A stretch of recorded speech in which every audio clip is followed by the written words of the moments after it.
even less than the others here. I think so. I think so, yes. Just the two dwarves and that person over there with the hood sitting in the corner drinking, brooding quietly. I mean, she might even want to stay a little bit away from us just to not be associated with us when we go in there. She can probably follow us from a little bit of distance. You know, just enough that she can move in, but doesn't seem... I mean, she can even seem like she's following us. That's really fine. Honestly. Like, who would even question that? She probably won't even be the only one. Turns out everyone's following you. She ends up making small talk with the people following you. Yes. So what do you follow them for? Oh, Come out there. There was useless. There was no information in there to begin at all. She's like, I knew all these guys now who are Black Fang. I know where there's a recruitment drive, so... A recruitment drive to join the list of people who hate you. Well, we should go there. As we lock the door and burn the house down. Done. It's like ending all these loose threats without even knowing who they were. True PC fashion. Well, then you'll never see the demon who wanted Fargus dead. The wanted to kill a support group.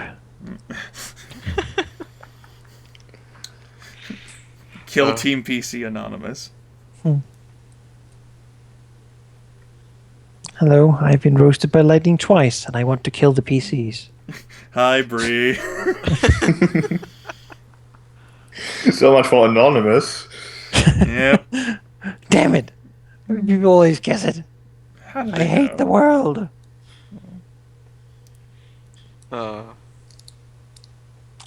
Yeah, but I think we should go there, and we can take things slow, and you guys can try to see if you can actually figure out something to say. All right. How are you approaching, and with what are you approaching? Full battle gear and straight on. Imagine. I mean, there's no reason to really try to hide myself. Aurelia will definitely try to hide herself, probably even accepting the suggestion of staying a little bit back. Okay. What she's carrying, I don't think, contributes to her appearance much. All right. Well, since Aurelia's trying to be inconspicuous, why don't you make me a trying to stay inconspicuous and not with those guys skill check? I mean, She what should most be people are good doing at here that. anyway. For the 4. Oh well. What's your intelligence modifier instead of your dexterity modifier? Sorry, what? What's your intelligence modifier instead of your dexterity modifier? That would be a +0. Okay. Meaning that would be an 18 for that particular check. Okay.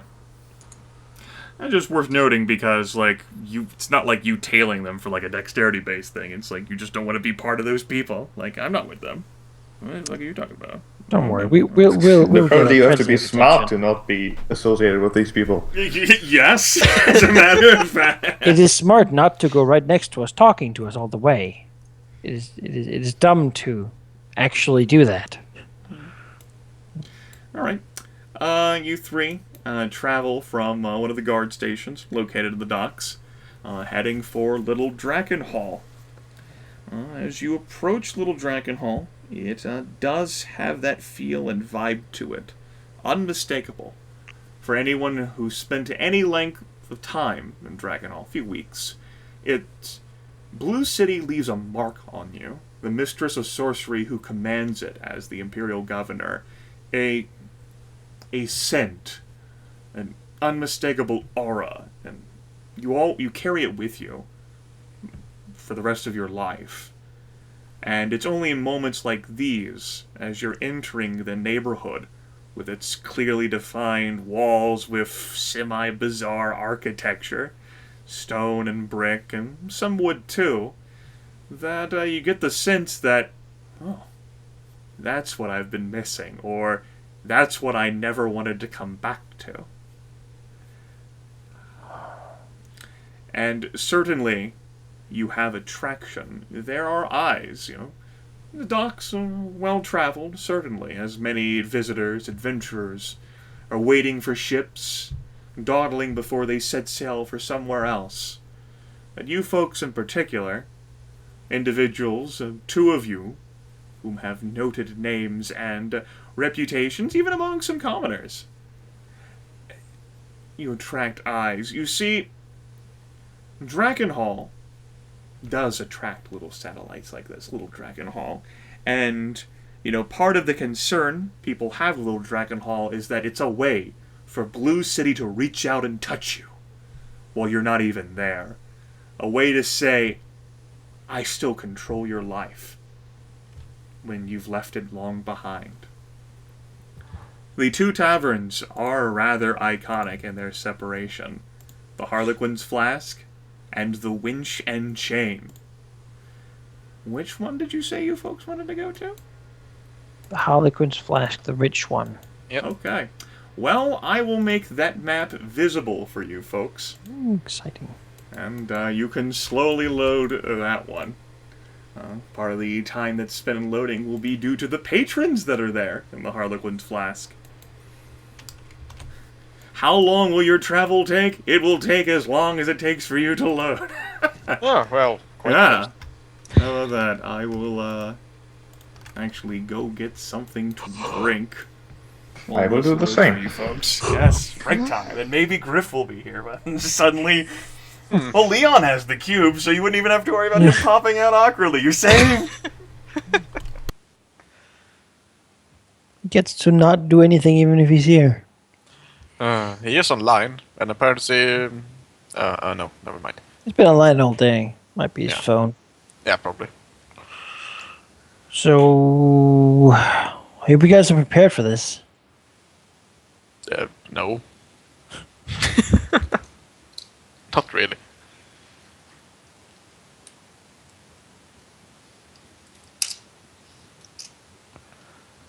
What exactly are we gonna do here? Well, I imagine we're gonna talk to the barkeep. Yeah. Drink some ale, small talk. Don't order that special Dragon Hall drink. No? Mm-hmm.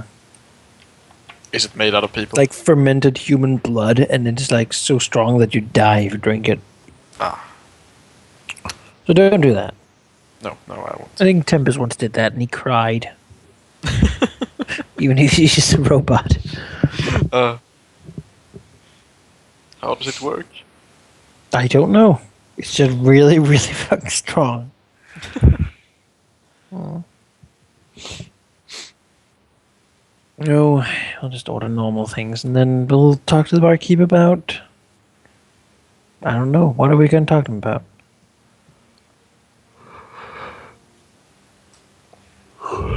So, what's going on here, little Dragon Hall? That's pretty much...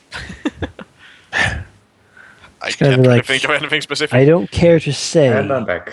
Please leave. He's going to be like, please leave my bar. I don't serve patrons like you. We're going to be like, but I don't think you understand, sir. We're not going to leave here without what we want. We heard you had some, well,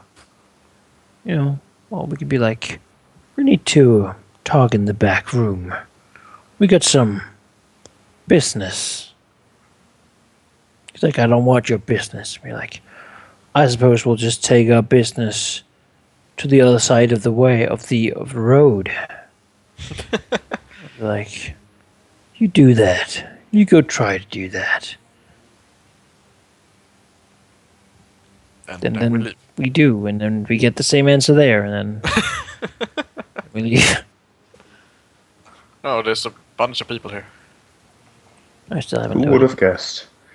So how do we get them to talk to us? Threats? We could just promises, kind of money? be around for a bit, just order some food and talk to people. No. Nothing is gonna happen as long as we're here. Individual sitting in the corner. I don't like him. So stereotypical. And that's true. Our reputation is kind of a problem Is he because called we can't Strider? just mingle. Well, no, but he has a hood. Of course he does. Anyone who sits in the corner of a tavern in a fantasy world with a pipe and a hood. He doesn't have a pipe, but he has like pointed teeth. Oh, that's maybe a ring. Actually, I don't know. Does he has it on the other side as well? I'm not sure. He has blue glowing eyes though. Very shady. Yeah. All these people have names. God, who's important? Well, that guy clearly, because this portrait pops up on the left when you hover over him. Or we could just do something completely different and look to hire someone who knows things, like an information broker. And then just say, hey, tell us what we want to know, we'll pay you. And then see where that leads us. We could. With enough money, some people like that might be convinced to actually, investigate for us. We could go ask the barkeep if he knows where we could hire someone to figure out some information for us. I like how they have a cat. Cat? What? Yeah, by the by fire. Oh, yes. Cat there.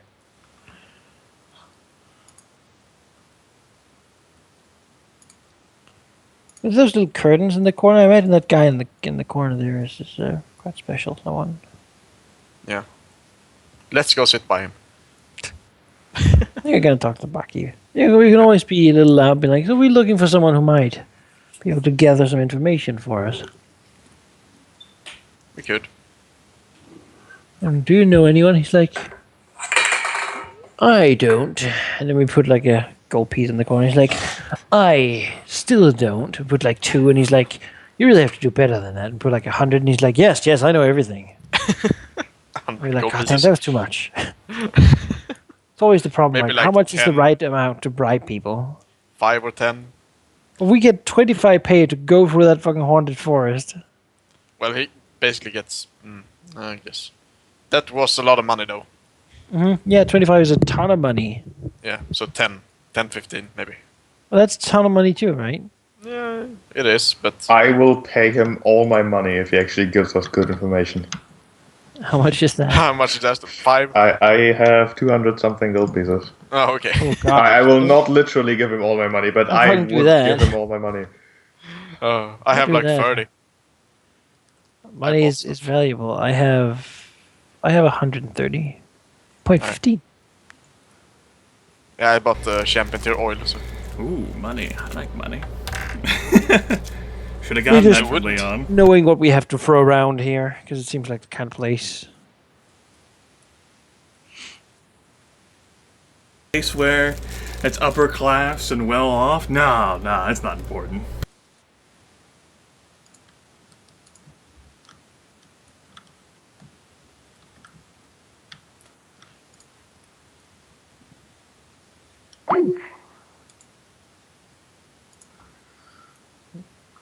Well, I have certainly loaded this place. Yep, me too. I hear that there's a problem with the call. You still there, Manaki? Seems like it's Oh, not. he's gone. Yep, that's right. That's why I figured Skype popped up that there's a problem with this call message.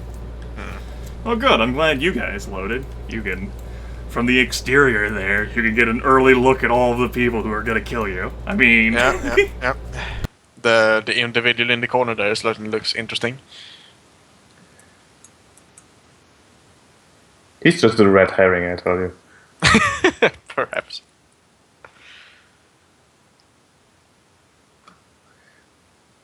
Damn glowing eyes. you wouldn't know anything about that, would you? Nah. Matter of fact, let's even be even more mysterious. Let's seal the drapes. He's gone. Magic. It's probably the kind of person who would stand up, go to the open drapes, look at us, laugh maniacally, and then just crush close the drapes while laughing still. What happened? Not much. The individual in the corner disappeared. we were waiting for you to reconnect to the Skype call. Okay. You all loaded up now? Yep. Well, I was asking Manaki. I know that you two are. I guess I I am. should have added comma Manaki. Okay. Well, the building is one story in nature, made of high quality stone. So much so that this building is very resolute and sturdy. A giant wave could crash in from the dock and smack the sea For whatever reason, there decided to be a giant wave in the Midland Sea, and it could smack, the docks district, and this building would be absolutely resolute, standing strong and tall. It's a close building, like it has an intimate environment as you look in, as you reach the door, which is open. The sounds of drinking and muted laughter and quiet conversation at its tables.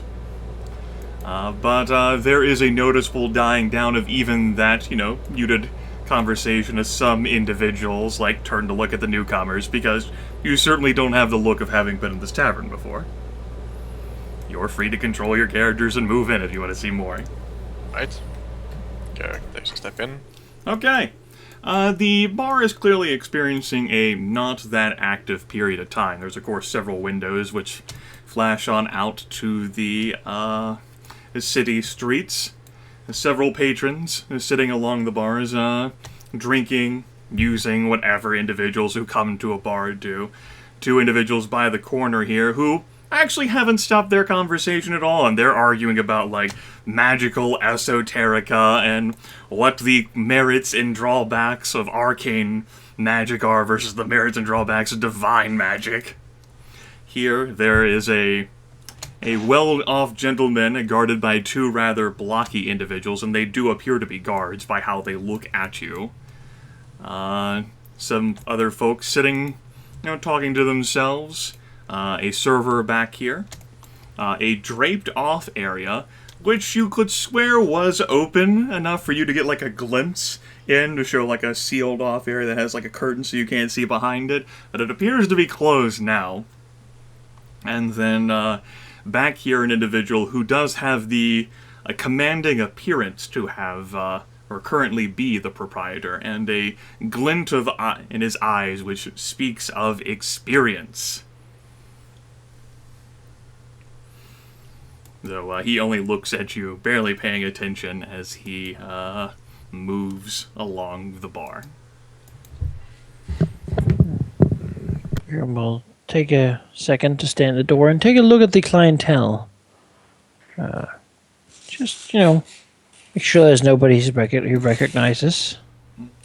As the guards noted, these individuals do look at least like they're well off and can fend for themselves. They have some money on them, and that shows in their clothing and in their equipment.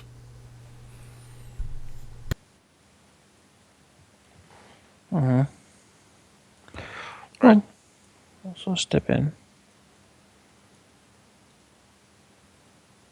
Suppose we can sit down for a little while if you want to, but... We're we gonna should head for order the some 40 pound. ale. Alright. There's room here for 3. As it turns out, there is. I had not anticipated. How about that? Yeah.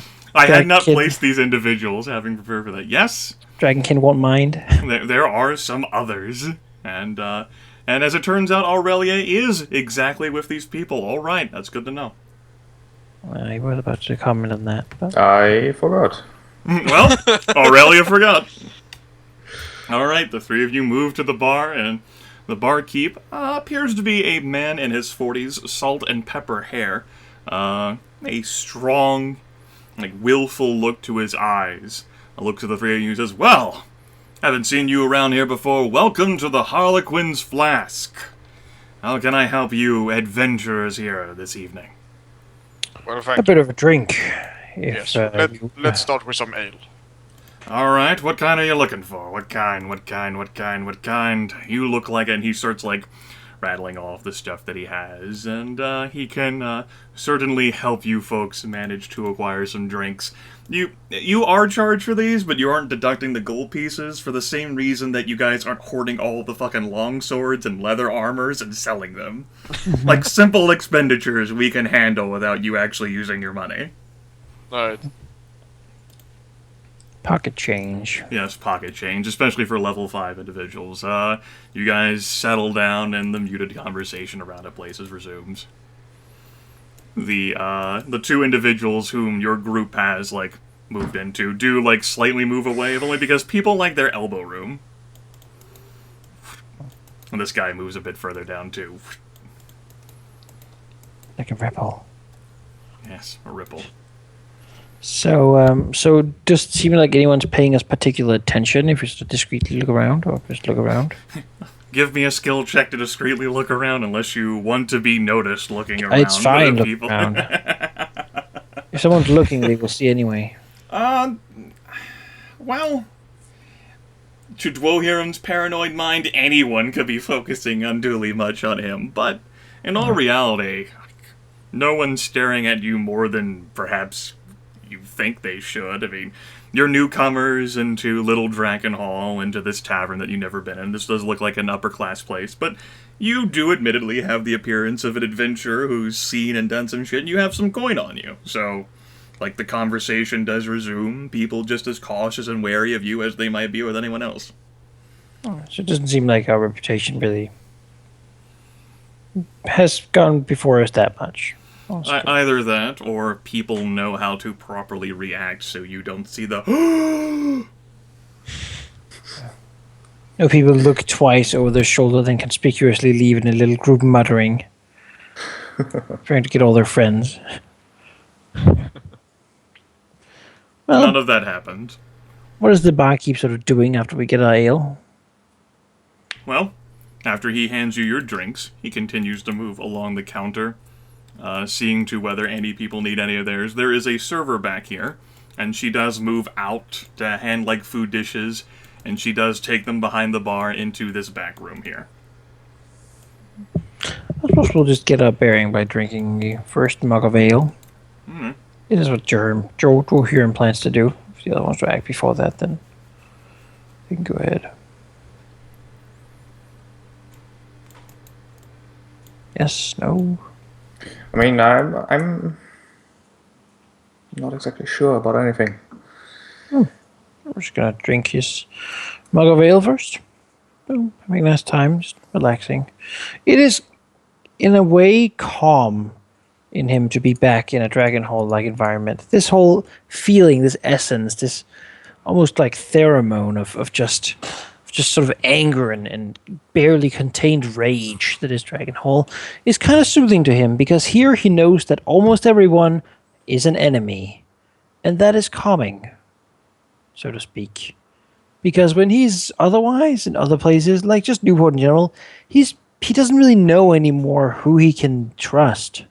Here he knows it's no one, and at least then he knows where they stand.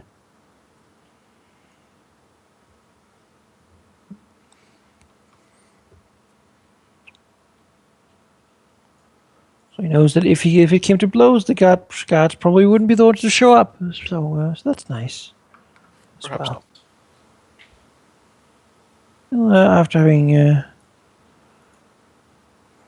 sort of finishing up his ale, he will push the tankard a little forward, hinting perhaps that he would be interested in more. As he looks at the tavern keeper, comes over and says, "So, would you know?" Looks around with the patrons you might have here, if there's anyone who might be the right kind of person to ask for information about local affairs, or perhaps to hire in order to find something or someone. Barkeep considers and says, "Well, I would know one individual who fits that description, yes." Where might we find such an individual? He is called, unoriginally, Blue Eyes. If you speak with him, you'll see why. He's behind the... And he, jabs a finger over at the curtains. He sits back there. Handles any sorts of interactions of that sort if you're interested in information. Although, I must say, I don't think he's very generous with newcomers, faces he doesn't recognize.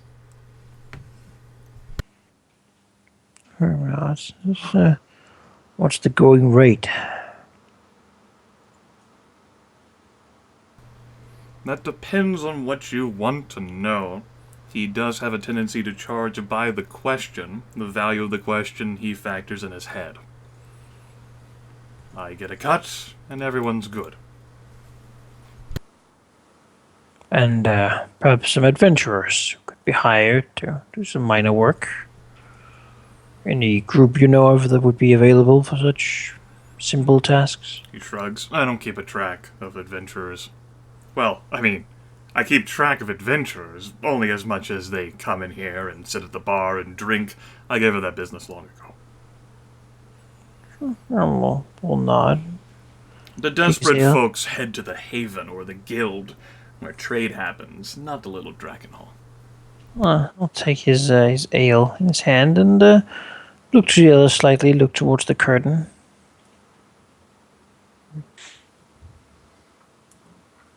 Hey, nod as an answer. So should we just go over there, see what he has to say? Seems to be locked right now. We should give him a little time to finish up with whoever he has, or...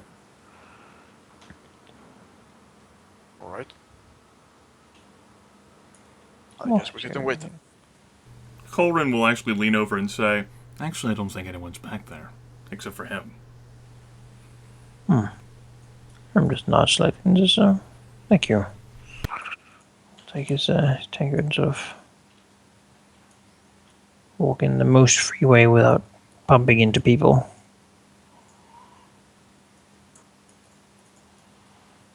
Over here.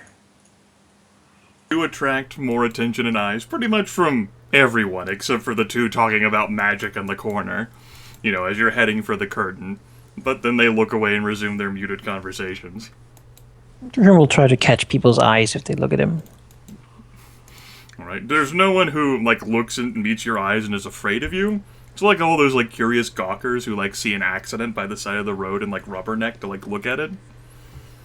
Like, oh, well, that's what they're here for. Blue eyes, of course. Yeah. And we'll then sort of push the curtain to the side slightly. Okay. And take a slight step in. You push the curtain aside and take a sit in. There is an individual who is certainly non-human and is sitting in his corner, perhaps brooding, with a drink, which a mug of something that he quietly sips. He does have two elongated teeth which stick out in front of his lips, and he also has piercings along where one of his brows would be, alongside both of his ears and his nose. He, taking a quick assessment of him, appears to be what you would imagine Tempus would appear to be if you didn't actually know Tempus and were just meeting him in a tavern. Someone who could perhaps, through gentle words and laughter, swindle you somehow of every gold you have. But very Aurelia aware of will- this fact. Aurelia will take a peek inside and then consider that it would be very impolite to crowd his place too much, so she'll just stand right outside, looking at the patrons. Yes, great job of separating yourself from me. Yeah, I mean, I forgot, I might as well just go with it now. Yes. The most telling feature about him, however, are his eyes, which do have vertical slits, and they do glow within the darkness of the hood. He says, yes, I heard of your approach. Close the curtain. Dwohurim will pull the curtain. Okay. Sit down. Yes, I even have some inkling who you are. You have attracted attention in your time around. I'm not slowly. Then you have me at a disadvantage. Well, first off, welcome here to Little Dragon Hall. I'm sure you've never been. I am Blue Eyes. Or so they call me.